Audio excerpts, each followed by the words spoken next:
할렐루야. 하나님께 감사와 기쁨의 박수 드리시고 살아왔다 모든 영광 하나님께 돌립시다. 오늘 봉독한 성경 말씀 잠언서 11장 25절 말씀, 구제와 축복이란 제목 가지고 은혜를 나누겠습니다. 제목만 따라하세요. 구제와 축복. 구제하는 거하고 축복받는 거하고 연관이 있습니까? 없습니까? 남을 도와주는 거하고 내가 성공하고 또 내가 부자 되고 행복한 거하고 연관이 있다고 생각하십니까? 없다고 생각하십니까? 조선일보 기사에 이런 기사가 났어요. 베푸는 기업은 성공한다. 잘 산다. 베풀어야 산다. 착한 기업의 경쟁에서 이기는 기업들은 다 착한 기업이고, 기부를 많이 한 회사일수록 기업이 풍족해지고, 이제는 구제도 하나의 투자다. 남을 도와주는 것도 투자에 하나 들어간다 하고 생각하고 계획을 세웁니다. 그래서 삼성그룹이나 신세계그룹, 이마트 대표적인 그룹에서 사회공헌 팀을 더 확대하고 개편해서 어떻게 하면 사회에 더 기여하고 공헌하는 방법을 모색하고 앞장서서 하느냐 하는 것이 기업의 하나의 투자의 이 기업의 프로그램에 들어갔다는 것입니다. 전국경제인연합회에서 200개 이상의 기업을 조사한 결과 사회공헌 한 기업일수록 더 기업이 성장하고 잘 되더라. 그래서 사회공헌은 기업과 상품 이미지와 결정되는 변수가 된다. 사회공헌을 많이 하는 기업일수록 국민들한테 지지받고 그 기업은 성장하고 발전하게 된다는 것입니다. 그래서 우리나라가 연간 340조 예산에 현재 지금 1년 동안에 약 3조가 사회기금으로 공헌으로 들어가는데 지금은 100분질입니다. 100분질. 이것이 아마 점점 선진국 될수록 늘어가게 될 것입니다. 기업의 사회봉사다가 점점 커집니다. 이제는 기업도 정신을 차리고 사회 공헌하고 사회 투자하는 것이 기업의 큰 이미지 확대에 좋다고 생각하고 이제는 구제를 많이 확대하고 있습니다. 여러분 스스로 구제를 어떻게 생각하십니까? 남을 도와줍니다. 학교를 도와줍니다. 어떤 단체를 도와주고 구제하는 것에 대해서 어떻게 생각하고 있습니까? 재미있는 것은 로또 당첨자들, 로또 1등 1등 그래서 당첨한 사람들이 5억에서 30억 정도의 로또 당첨금을 받는답니다. 그래서 로또 당첨해서 당첨된 후에 돈을 어디다 쓰느냐 해서 지난 한 해 동안에 로또 복권 당첨자 22명을 조사했더니 빚을 청산합니다. 저축하겠습니다. 부동산을 구입하겠습니다. 그런데 기부는 하나도 안 했다는 거예요. 제로 포인트. 로또 당첨해서 돈을 수십억 받아도 기부는 한 푼도 안 했다는 거예요. 어떻게 생각하십니까? 이 로또 당첨자들 로또 당첨 금액 줘야 돼요? 안 줘야 돼요? 줘야 돼? 안 줘야 돼요? 대답이 없어요. 세상에 어떻게 기부는 하나도 안 했다. 이렇게 사회가 각박하고 남을 배려하지 않고 기부를 모른다면 과연 그 나라가 그 기업이 그 사람이 인간답다고 할 수 있으며 올바른 삶을 산다고 할 수 있겠습니까? 구제의 정의가 뭐냐? 사람이 사람을 돕는 것, 특히 자기보다 더 어려운 처지에 처한 사람, 자연적인 재해라든지 사회적인 피해라든지 육체적으로 고통당하는 사람들을 도와주는 것이 바로 구제입니다. 그런데 구제에 대한 속담을 보면 구제할 것은 없어도 도둑 줄 것은 있다. 아이고, 구제할 돈이 어디 있습니까? 구제할 여유가 어디 있습니까? 그래도 도둑놈 와서 가져갈 거 많다는 겁니다. 구세재민이라고 세상을 구하고 어려운 세상을 구하고 고통받는 백성을 구제하자. 대통령이나 정치가들, 공직자 있는 사람들은 다 구세제민이라고 해서 국민들을, 백성들을 구제하고 도와주자. 경국제세라고 해서 나라를 잘 다스려 세상을 구제하는 것이 경국제세다. 정치적인 용어 같지만 그러나 이건 대대로 내려오는 이 사자성어, 이렇게 귀한 속담이라고 말할 수가 있습니다. 오늘 봉독한 성경 말씀 보세요. 잠언서 11장 25절에 구제를 좋아하는 자는 풍족하여질 것이고 남을 윤택하게 하는 자는 자기도 윤택하리라. 이 말씀에 대해서 아멘입니까? 남을 도와주는 사람이 풍족하게 됩니다. 남을 돕기는커녕 남의 것을 빼앗는 사람들은 풍족한 것 같지만 그 풍족이 오래가지 못합니다. 남을 윤택하게 하는 사람이 윤택하게 살고 남을 행복하게 하는 사람이 자기도 행복하고 남을 건강케 하는 사람이 자기도 건강하다는 하나님의 말씀입니다. 그래서 구제에 대한 성경 말씀, 구제하면 축복을 받는다 하는 성경 말씀을 찾으니까 첫 번째 잠언서 11장 25절 구제를 좋아하는 자는 풍족하여지고 윤택하여지리라. 또 두 번째는 다비다가 구제한 일이 심히 많더니 병들어 죽음에 베드로가 일어나 함이 살아남이라. 사도행전 구제 말씀. 구제를 평소에 많이 한 사람은 어려움을 당하거나 병들거나 죽어도 다시 살아나리라 라고 기록되어 있고, 세 번째는 누가복음 12장에 내 소유를 팔아서 구제하라. 팔아서 구제하라 그랬어요. 있는 것 가지고 구제하는 것이 아니라 내 소유와 재산을 팔아서라도 구제하라. 이것이 하늘에 내 보물을 쌓는 것이다 그랬어요. 죽어서 하늘에 내 보물과 영광과 상을 쌓는 것은 팔아서라도 구제를 하라. 이렇게 성경 말씀이 기록됐습니다. 아마 평소에 나밖에 모르고 남의 배려를 하지 못하고 남을 도와주지 못하는 사람은 오늘 제 설교가 좀 황당하게 되겠지만, 충격적이 되겠지만, 그러나 여러분의 잘못된 고정관념이나 생각을 바꿔서 이 말씀을 받아들이면 지금서부터라도 여러분의 생활이 풍족해지고 윤택해지고 또 건강해지고 하늘나라에 여러분의 보물을 쌓아서 하나님 앞에 상과 칭찬받는 것을 믿으시기를 바랍니다. 그래서 구제와 축복의 첫 번째가 구제를 좋아하는 자는 풍족하여질 것이고, 얼마나 말이 멋있습니까? 이 말 마음에 안 들어요? 한번 따라 보세요. 구제를 좋아하는 자는 풍족하여질 것이고, 구제가 좋아서 자주자주 구제를 해주는 사람은 풍족하여질 것이고, 성경 말씀에 기록된 이 구제, 율법서에 나타난 구제를 보면은 곡물을 벨 때, 곡식을 벨 때 다 베지 말고 모퉁이를 남겨둬서 떨어진 이삭도 줍지 말고 지나간 나그네나 고아나 과부나 그런 사람들에게 먹게끔 마지막을 좀 남겨둬라. 다 곡식을 떨지 말고 좀 남겨둬라.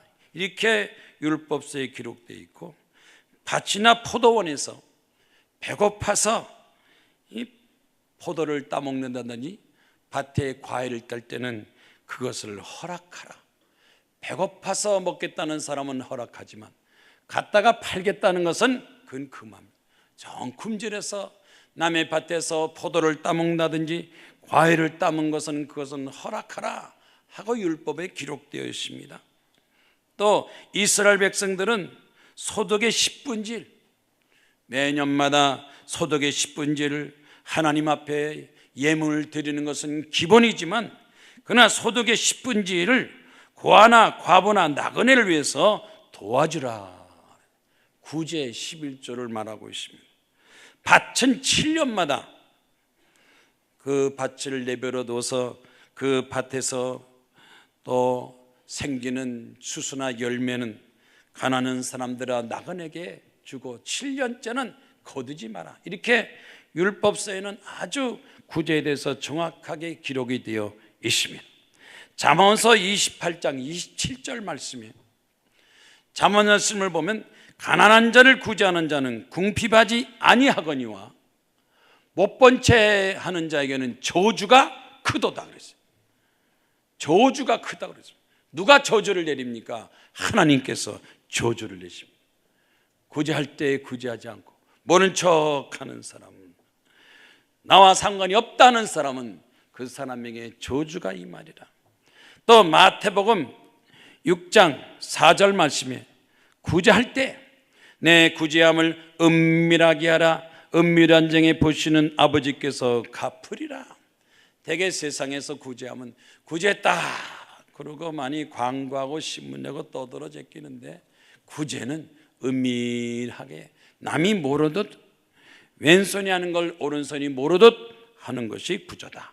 그런데 분명한 것은 하나님께서 갚아주시리라. 아버지께서 갚아준다는 말을 믿습니까? 아멘입니까? 하나님께서 갚아주신다고 그랬어요. 사도행전 10장 말씀 보면 로마 군대 백부장 고넬료가 기도를 많이 하고 주변의 사람들을 많이 구제했습니다. 고넬료가 기도할 때 하나님께서 그 구제를 기억하시고 성령으로 충만함 받게 하고 방언으로 기도하게 하시고 하나님 앞에 영광을 돌리게 했다. 신앙생활 잘하는 것도, 성령 받고 방언 받고 은사 받는 것도 평소에 구제를 잘하는 사람에게 하나님께서 능력 주시고 은사 주시지, 구제하고 전혀 관계없는 사람에게는 하나님도 관계가 없다. 그래서 능력이나 은사가 안 올 수도 있습니다. 로마서 12장 8절 말씀에 위로하는 자면 위로한 일로, 구제하는 자는 성실함으로. 성실한 게 뭡니까? 열심으로 구제합니다. 내 일만 열심히 하는 것이 아니라 남의 일도, 남을 도와주는 것도 열심히, 어떻게 하면 남을, 많은 사람을 도와줄까 하는 것도 열심히 하라는 것입니다. 로마 주교 크리소스토무스는 이렇게 말했습니다. 진정한 부자는 많이 소유한 자가 아니라 다른 사람에게 구제를 많이 하는 사람, 구제를 많이 하는 사람이 부자다. 재물이 많아도 구제를 모르는 사람은 부자가 아니다. 진짜 부자도 아니고 진정한 부자가 아니다. 진정한 부자가 누구냐? 자기의 있는 것 가지고 많은 사람을 구제하는 사람이, 그 사람이 진정한 부자다. 오늘날 돈 많은 사람 부자라 그러면서 가짜 부자 많습니다. 불의한 부자 많습니다. 부자 되지 않을 사람들이 부자 되기 때문에 그 재물이 제대로 돌아가지 않아서 사회 구석구석에 돈이 없어서 고생한 사람들이 얼마나 많습니까? 우리 크리스찬들은, 하나님 믿는 사람들은 세상 사람하고 다르다. 세상 사람하고 다르게 살아야 하나님의 백성 아들, 딸이 된다. 세상 사람과 다른 게 뭡니까? 세상 사람들은 자기밖에 모릅니다. 그런데 우리 그리스도는 하나님 사랑, 나라 사랑, 이웃 사랑, 사랑을 실천해서 첫째 행동, 세상 사람과 다른 첫째 행동이 뭐냐? 바로 그것이 구제하는 것이다. 가난하고 병들고 어려운 이웃, 이런 사람을 도울 줄 아는 사람, 도와주며 사는 사람. 그래서 이 세상에 빛과 소금의 역할을 합니다. 정신적으로도 도울 수도 있고, 마음도 도울 수도 있고, 희망을 주고 말로서 도울 수 있고, 여러 가지 면에서 도울 수가 있습니다. 빛의 역할을 하고, 어둠 속에 있는 사람, 캄캄한 속에 있는 사람에게 밝은 빛의 역할도 하고 소금의 역할도 하고, 어떻게 하든지 도움을 주는 그 삶이 바로 기독교적인 삶이고, 하나님의 사랑이 그 사람을 통해서 나타나고 하나님의 축복이 그 사람을 통해서 나타나고, 그래서 그 구제와 사랑을 통해서 하나님을 알게 되고 전도하게 되고 구원받게 된다는 것입니다. 가정에 아버지 엄마가 있는데 한 아이가 엄마한테 물었대요. 아빠는 왜 머리카락이 저렇게 없어? 그랬더니 당황한 엄마가 뭐라고 대답할까? 아빠가 왜 머리가 없냐? 그러니까 너 아빠는 일을 많이 하고 생각을 많이 해서 머리카락이 다 빠졌단다. 그러고 나서는 기분이 좋아가지고 내가 아빠를 죽여주고 좋은 말 잘했지 그랬더니 그 아들이 그러더래. 그런데 엄마는 왜 머리카락이 그렇게 많아? 생각이 많아서 머리카락이 다 빠졌는데, 머리카락이 있다는 건 생각이 없다는 겁니다. 여러분, 우리가 어떤 일을 할 때 잘 생각을 하고 또 위로해주고 격려해주고 가정에서 자녀들에게 아버지도 어머니도 존경받고 부모 사랑, 자식 사랑, 사랑이 있는 그런 말을 하고 행동을 해야 되는 것입니다. 세계적인 역사적인 부자, 또 자선사업가 록펠러, 미국의 록펠러를 아십니까? 이 록펠러 가문은 자녀들에게 철저히 교육을 시킵니다. 어릴 때서부터 어머니한테 용돈을 일주일에 25센트를 받으면 그 중에서 10%는 무조건 교회에다가 헌금하는 것을 배웁니다. 무조건 가서 헌금을 해라. 그래서 교회로 하여금 많은 사람을 구제하고 도와주게 하라. 그런데 25%의 10센트는 몇 프로인지 아십니까? 25센트의 10%는 무려 40%입니다.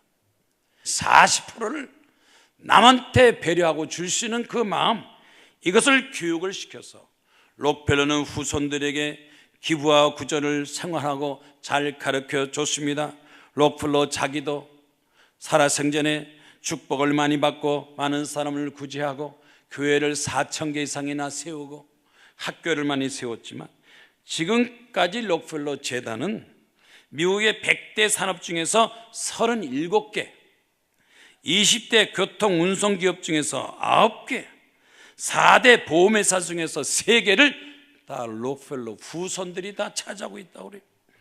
최대 가스기업, 급수기업, 최대 전기기업 다 록펠러 후손들이 차지해가지고 각기각층 시를 따라 때를 따라서 구제하고 또 많은 사람을 도와주셔서 가장 존경받는 기업으로 계속해서 후손까지 갖고 있습니다. 구제를 좋아하는 자는 풍족해질 것이고 아들, 딸, 자손 대대가 풍족하고 번창하는 그 집안, 이런 집안은 어떤 집안이냐? 가문 있는 집안이고 그 집안은 풍족하게 사는 집안이다. 오늘 여러분, 이 말씀을 소홀히 하지 마시고 구제를 좋아해서 풍족하는 삶을 여러분 되시기를 주의 이름으로 축원합니다. 둘째로, 다비다가 구제한 일이 심히 많더니 병들어 죽음에, 다비다가 많은 사람을 도와주고 또 구제하고 도와줬다가 자기가 병들어 죽었습니다. 그래서 죽었다고 소문났습니다. 베드로가 가서 기도함으로 일어나라 하니 그 자리에서 벌떡 일어났습니다. 무슨 말씀을 하십니까? 평소에 구제를 많이 하는 사람, 많이 남을 도와주는 사람은 병들었다 할지라도 그 병에서 고침받고 죽었다 할지라도 살아나는 하나님이 축복이 있다는 것을 말하고 있습니다. 구제가 심히 많더니 기회만 되면, 시간만 되면 남을 도와주고 배려하고 위로하고 희망과 용기를 주는 것이 바로 우리의 사명이 아닙니까? 신명기 6장 18절 말씀에 여호와께서 보기에 정직하고 선량한 일을 해라, 착한 일을 많이 하라. 그리하면 내가 복을 받고 그 땅에 들어가서 여호와께서 모든 대적을 네 앞에서 쫓아내리라. 대적을 쫓아내신다. 너를 괴롭히는 대적, 질병, 병마와 원수와 마귀들을 다 쫓아내시겠다. 하나님은 누구 편이냐? 구제하는 사람 편입니다. 구제를 모르고 외면한 사람과는 하나님은 아무런 관계가 없습니다. 그러나 구제를 좋아하고 어려운 사람을 도와주고 하나님의 사랑을 전파하는 사람은 하나님께서 항상 그 사람과 함께하여 주시는 것입니다. 건강에도 함께 하시고 기업에도 함께 하시고 자손들까지 하나님께서 함께 하셔서 돌봐주시는 것입니다. 요한복음 11장 43절 말씀에 예수께서 죽은 나사로를 향해서 큰 소리로 외쳤습니다. 나사로야 나오라 하고 부르니 죽은 자가 수족을 베고 나오는데 그 얼굴은 수건에 쌓였더라. 예수께서 이르시되 풀어놓아 다니게 하라. 죽은 나사로를 살리신 예수 그리스도, 하나님의 능력은 죽은 자도 살리고 병든 자도 고치고 문제를 해결하고 하나님 앞에 가까이 하고 기도하는 사람의 기도도 응답하여 주시는 것입니다. 죽은 자를 살리고 일으키는 역사, 기적의 역사. 우리 기독교는 기적의 종교입니다. 만약 여러분이 기적을 부인한다면 기독교 신자가 아닙니다. 진정한 기독교 신자는 기적을 인정합니다. 하나님께서 나에게 하시는 것이 기적이고 성경 말씀에 기록된 것이 기적이고 내가 기도하는 모든 것이 기적을 통해서 응답받을 것을 믿어야 그 믿음대로 기적도 나타납니다. 사도행전 3장 6절 말씀에 베드로가 성전 미문가에 앉아서 구걸하는 거지에게 이렇게 말했습니다. 은과 금은 내게 없거니와 내게 있는 것으로 내게 주노니 곧 나사렛 예수 이름으로 일어서 걸으라 하매 그 앉은 병이가 걸었다 그랬습니다.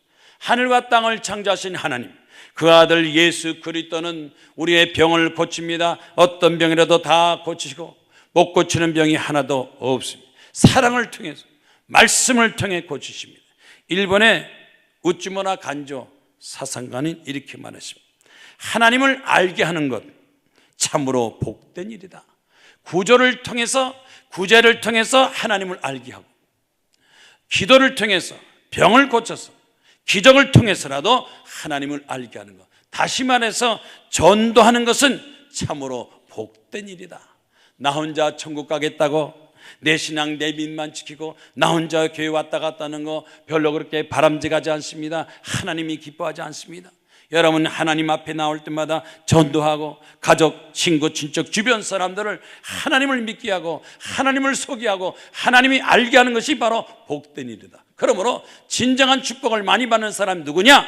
전도를 많이 하는 사람입니다. 하나님의 능력으로 전도를 많이 하시기 바랍니다. 전도 축복받는 여러분 되시기를 주의 이름으로 축원합니다. 가정을 전도하고 이웃을 전도하고 나라 민족을 전도하고 전도하는 사람에게 하나님의 역사 축복이 나타나게 되는 것입니다.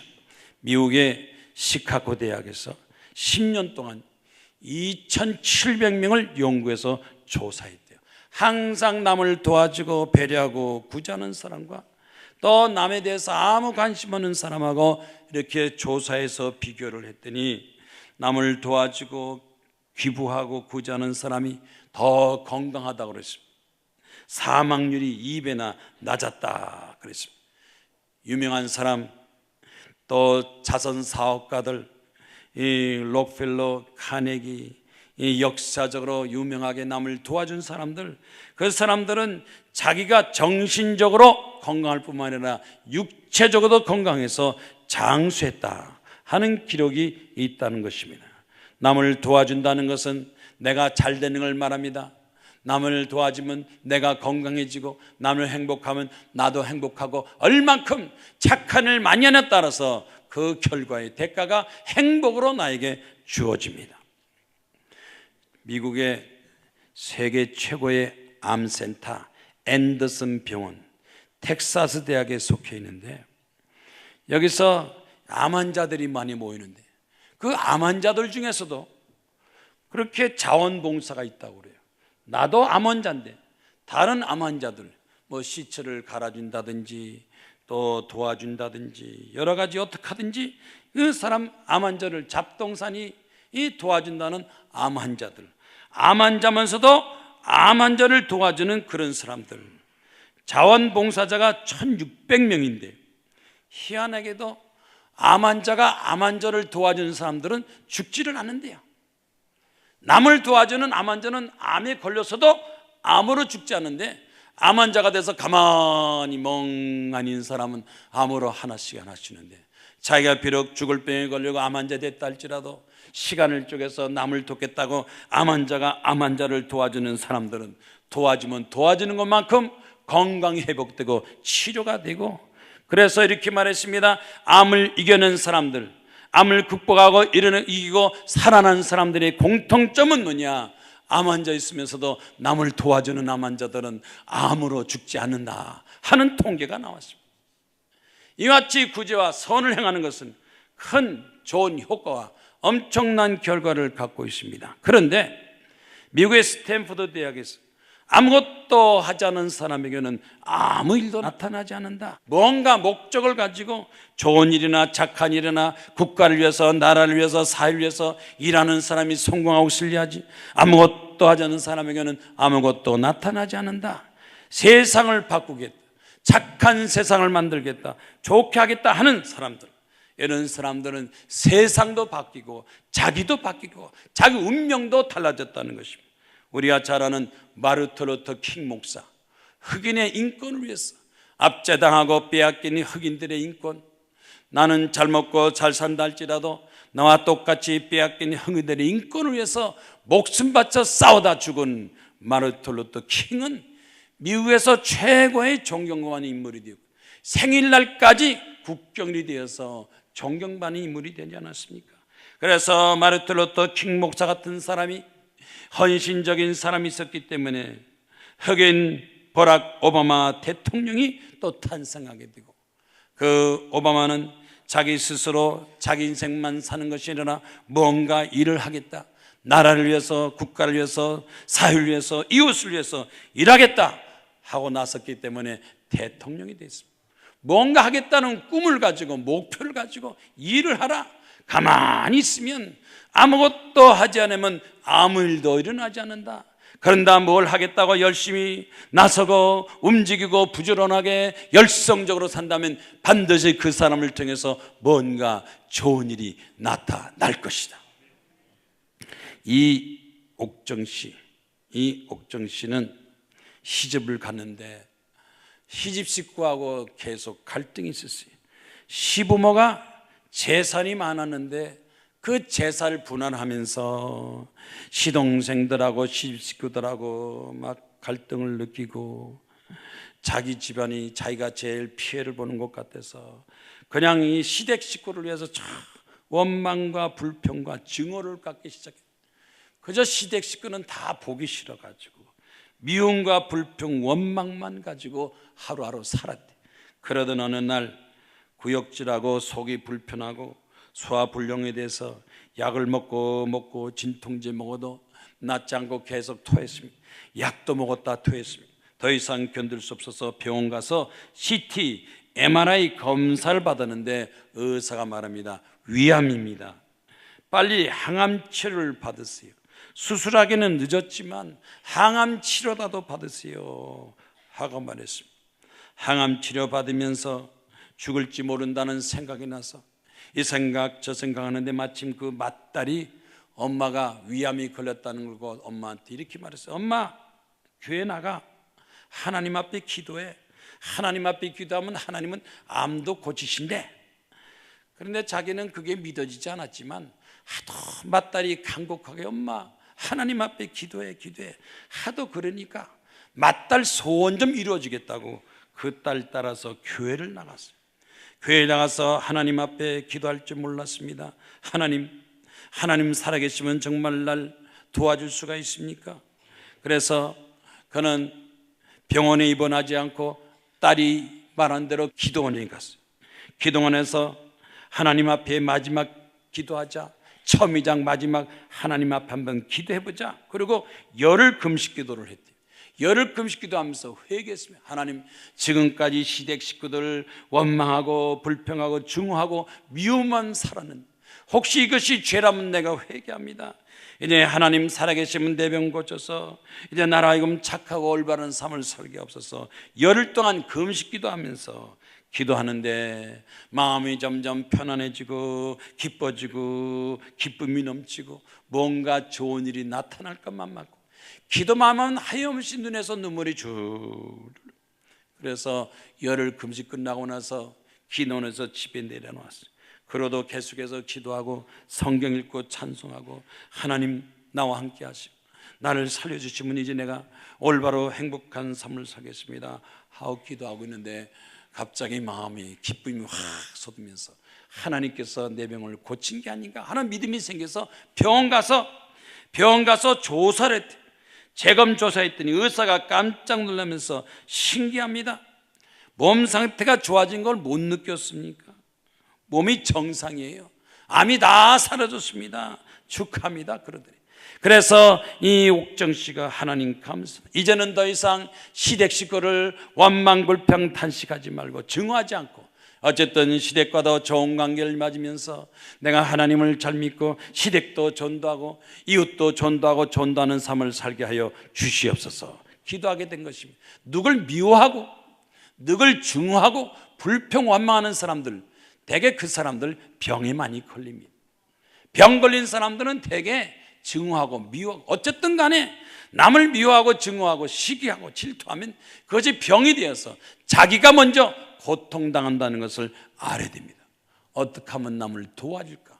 내가 어떻게 하면 남편을 도와줄까? 어떻게 하면 아내를 도와줄까? 가족을 도와줄까? 감사하며 도와주는 사람은 건강 장수하지만, 그러나 원망 불평 탄식 속에 빠지면 그것이 병이 돼서 스스로 자기가 죽음의 길로 떨어진다는 사실을 알고, 오늘 하나님 말씀을 통해서 우리는 구제, 남을 도와주겠다는 정신과 마음과 믿음을 통해서 하나님 앞에 감사 충성하고 여러분 주변 사람들을 행복하게 하고 그럼을 통해서 복음 전파하는 사명 감당하기를 주의 이름으로 축원합니다.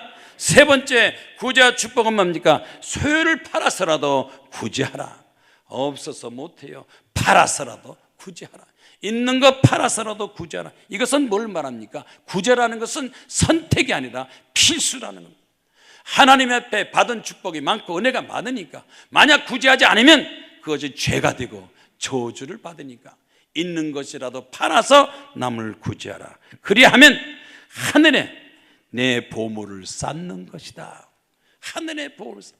아직 지옥 갈 사람들이야 하늘의 보물을 쌓을 필요가 없겠지만, 그러나 천국 갈 사람들은 이 땅에만 재물 재산을 쌓는 것이 아니라 하늘에다 보물도 쌓고 상도 쌓고 칭찬도 받아야 되지 않겠습니까? 내 소유를 팔아서 탐심과 욕심과 버리고 모든 것을 하나님 앞에 감사함으로 하나님께서 주신 건 하나님께 바친다는 마음을 가지고 구제하고 도와주고 봉사하고 헌신하는 이것이 가장 행복하고 가장 아름다운 삶이라는 것을 말씀으로 가르쳐주고 있습니다.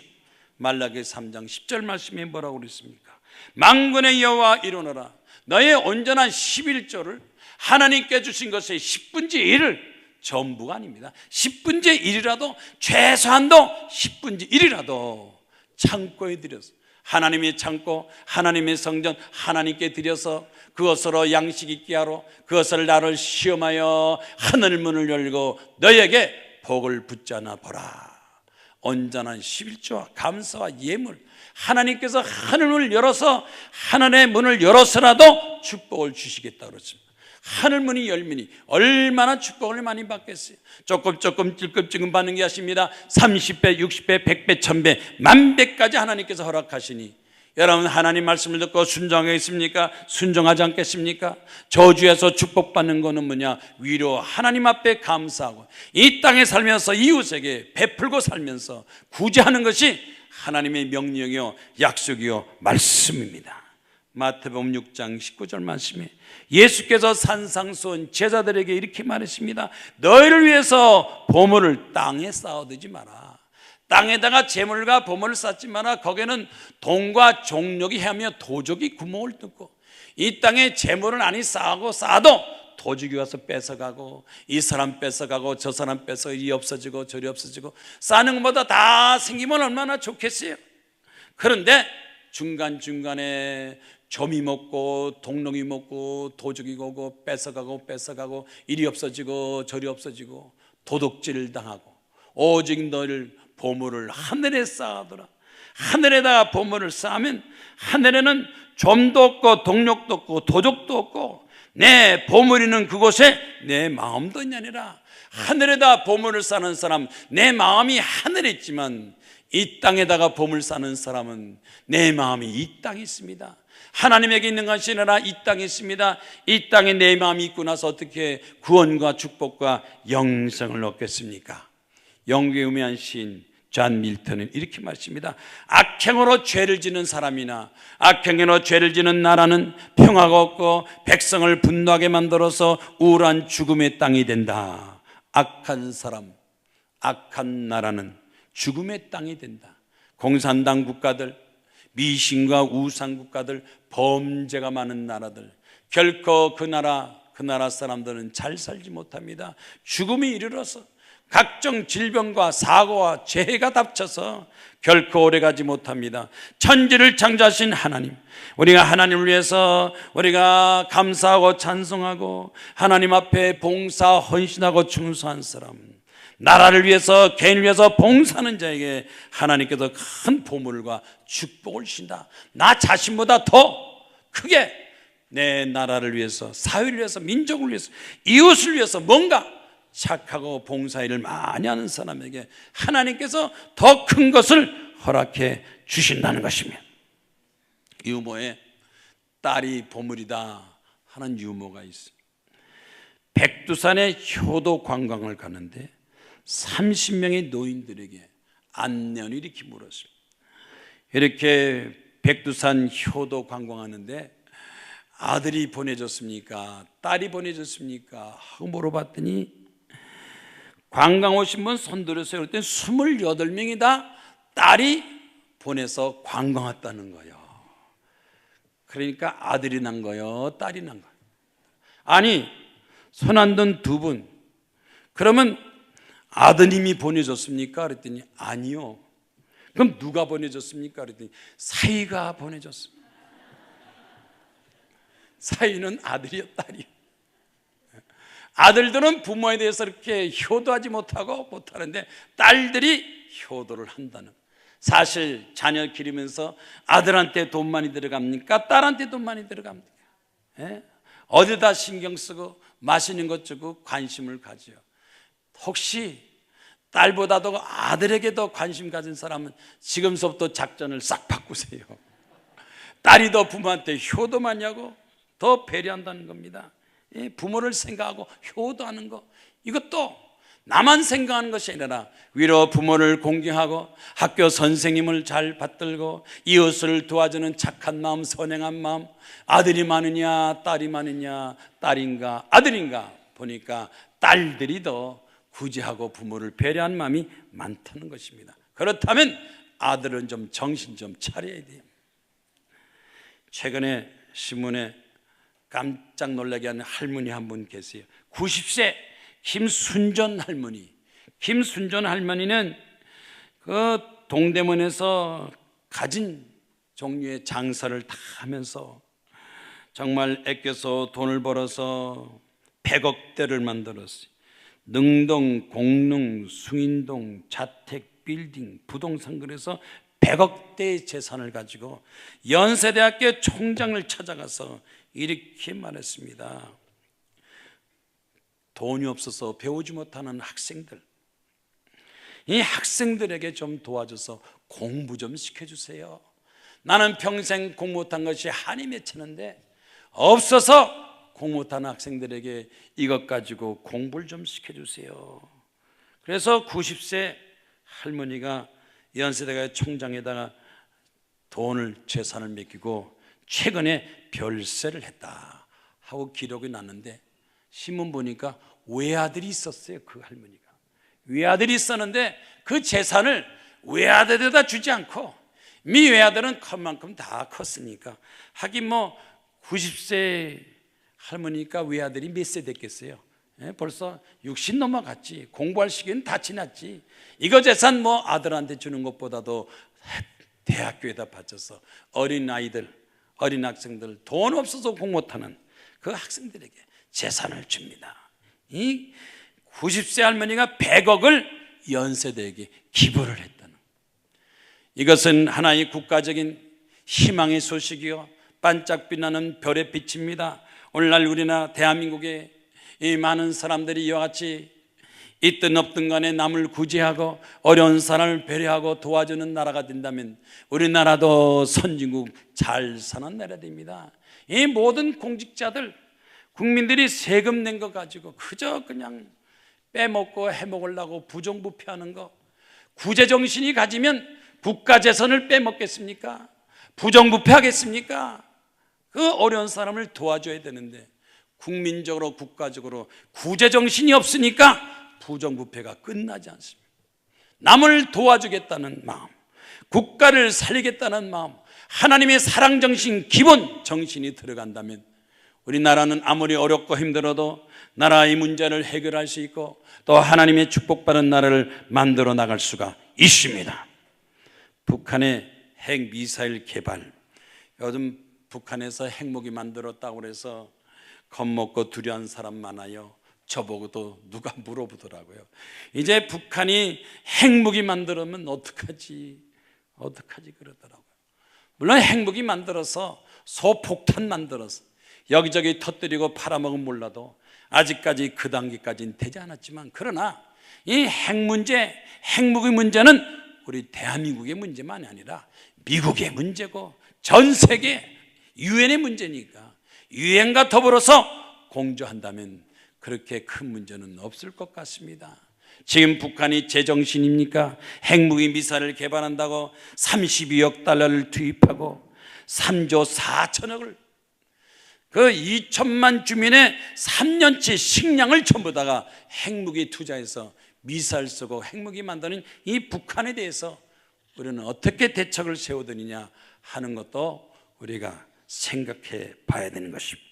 어쨌든 북한도 우리의 구제 대상이니까, 공산당 국가도 구제 대상이니까 공산당으로 망해가는 그런 처지에 망한다 할지라도 우리는 북한에 대해서 도움을 주고 사랑 베푸고 전도하는 그런 자세를 가져야 되겠습니다. 마지막 간증하고 설교를 마치겠습니다. 전희민 씨가 기도하는 부모 밑에서 성장해서 학교 잘 다니고 공부하고 현대자동차 입사했습니다. 좋은 학교에 들어가서 입사해서 일하다가 나도 사업 좀 해야지 그래서 공구 만드는 회사를 만들어서 돈을 잘 벌었대요. 공구 만드는 회사를 만들어 돈을 잘 버니까 돈 버는 욕심에 그만 교회도 등한히 하고 감사도 등한히 하고 회사 돈 생각했는데 어느 날 IMF의 위기가 닥치고 환율이 인상하고 수입 자체가 2배로 떠서 그만 회사가 부도나게 생겼습니다. 부도나고 생기니까 정신이 번쩍 들었어요. 기도하고 시작한 이 회사가 부도나면 되겠느냐? 한밤중에 잠을 자지 못하고 끙끙대면서 밤새도록 기도했다고 그래요. 밤에도 기도하고 새벽에도 기도하고 잠자지 못하니까 일찍 일어나서 새벽 기도하면서 금식 기도까지 하면서 하나님, 내가 잘못했습니다. 하나님의 축복으로 성장한 이 회사가 내가 돈 때문에 교회도 새벽 기도 감사를 등한히 하고 잘못했습니다. 회사 좀 살려주세요. 기도원에 가서 3일 금식 기도하면서 철저하게 하나님 앞에 기도했대요. 하나님, 잘못했습니다. 회개합니다. 기도하니까 하나님께서 내가 너에게 많은 재산과 채물과 회사를 번창케 했는데 너는 몇 사람이나 영혼을 구원했느냐? 몇 명이나 전도했느냐? 음성이 딱 드네. 아이고 하나님, 내가 목사입니까? 내가 선교입니까? 내가 사장이지 내가 꼭 전도를 해야 됩니까? 하고 외쳤대요. 그랬더니 제자로 삼아라. 제자로 삼아라. 전도하라. 이건 전도사, 목사, 선교만 하는 게 아니라 내가 앞으로 제자를 삼고 사람들을 가리키고 전도하라는 소명 듣고 네 알겠습니다. 앞으로 내가 제자 삼고 전도하겠습니다.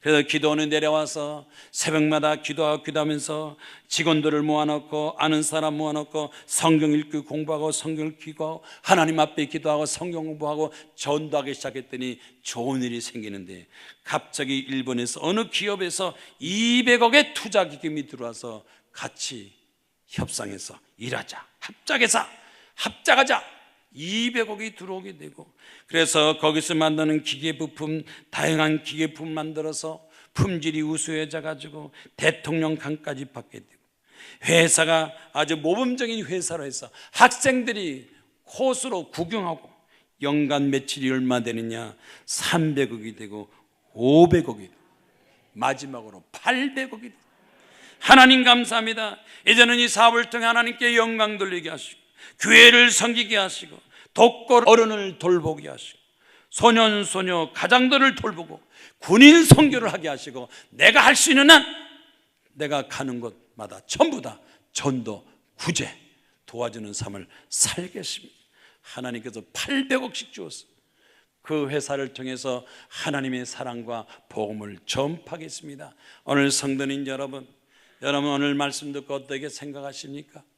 앞으로 구제할 겁니까? 안 할 겁니까? 구제가 나에게 도움이 되겠습니까? 안 되겠습니까? 구제하는 사람이 성공합니다. 구제하는 사람이 건강하고 장수합니다. 구제하는 사람이 행복합니다. 구제하는 사람이 많은 사람을 다스리고 이끌 수 있는 지도자도 될 수가 있습니다. 다 같이 하나님 앞에 손들고 기도하겠습니다. 하나님의 사랑과 축복을 가지고 남을 도와주고 구제하고 배려하고 전도하게 하옵소서. 다 같이 손들고 주여 삼창 기도하겠습니다. 주여.